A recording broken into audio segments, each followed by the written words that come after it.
Vue de Rome avec Cyprien Viette.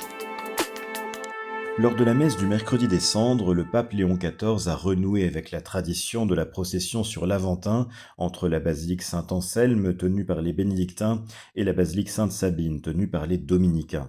Pour la première entrée en carême de son pontificat, le pape a prononcé une homélie délivrant un constat dramatique de l'état du monde en pointant les cendres du droit international, de la justice entre les peuples, de la concorde entre les personnes, de la pensée critique ou encore les cendres de ce sens du sacré qui habite toute créature. Mais il a aussi rappelé que ce chemin de carême doit conduire à l'espérance de la résurrection, dont les chrétiens doivent témoigner en se montrant unis et solidaires.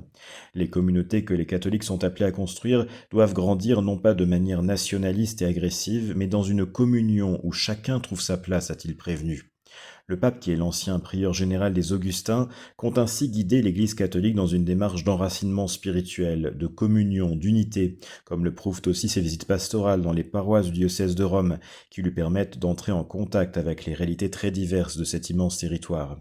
Il tient aussi à montrer que ses responsabilités ne l'empêchent pas de prendre du temps pour le retrait et pour la recherche de Dieu.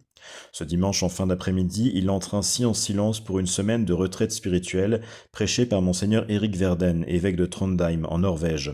Ce moine trappiste prononcera 11 méditations devant le pape et les responsables de la curie romaine qui seront réunis dans la chapelle Pauline et non pas dans la chapelle Redemptoris Mater, décorée par l'ancien jésuite slovène Marko Rupnik, qui fait actuellement l'objet d'un procès pour des accusations d'abus envers des femmes.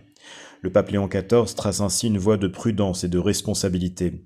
Dans son message pour le carême, le pontife américano-péruvien avait invité à faire un jeûne des mots qui blessent en recommandant l'écoute de la parole de Dieu dans la Bible, mais aussi de la voix de la souffrance et de l'injustice, afin qu'elle ne reste pas sans réponse.